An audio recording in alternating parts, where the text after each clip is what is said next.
Sa iyo lang, Lord, ako kakapit at laging lalapit. Panginoon, salamat sa lahat ng tulong mo sa akin. Thanks for always being there. Always being there to guide me and to direct my path.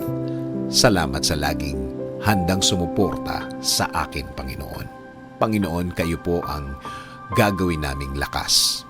Alam po namin na kaya nyo kaming tulungan. Kaya nyo kaming bigyan ng solusyon sa aming mga problema. Problema na nagpapahina sa amin. Marami po ang mga dumadating sa aming mga buhay ngayon, Panginoon. Marami ang nagiging hadlang sa aming plano at mga pangarap. Alam po namin na iisa-isahin yung tatanggalin ang mga ito bilang bahagi ng pag-aalaga nyo sa amin.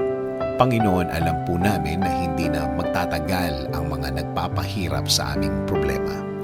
We know these are just trials that will make us stronger as a believer. Hindi rin kami makikinig sa mundo na wala ng pag-asa ang aming kinalalagyan. Alam po namin na kayo ang pag-asa namin. Sa inyo kami kakapit at laging lalapit. Hindi kami makikinig sa kanilang mga salita, sa kanilang mga kwento, sa kanilang mga judgment.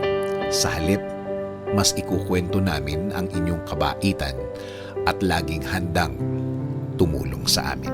Sasabihin din namin sa kanila, Panginoon, na hindi lang ngayon nyo kami tinulungan, kundi matagal na. At natulungan nyo na kami dati at alam namin na tutulungan nyo rin kami ulit, Lord.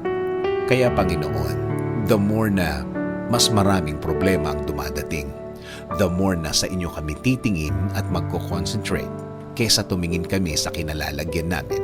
Mas titingin kami kung gaano kayo kalaki sa aming buhay. Alam namin, Lord, na ang mga araw na darating ay magiging iba. Ang mga araw na darating ay babago ng sitwasyon.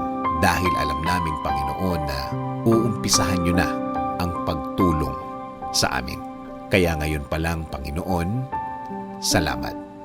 Maraming salamat, Panginoon. Lord, ikaw na ang bahala sa aking pamilya. Lagi niyo po silang alagaan at protektahan. Ikaw na rin ang bahala sa aming bayan, Lord. Tuluyan niyo pa rin pong i-bless at pagalingin ngayon at sa mga darating na araw. This is our prayer. In Jesus' name, Amen. Sabi nga sa Psalm 37:4-6, Delight yourself in the Lord, and He will give you the desires of your heart. Commit your way to the Lord. Trust in Him, and He will act. He will bring forth your righteousness as the light and your justice as the noonday.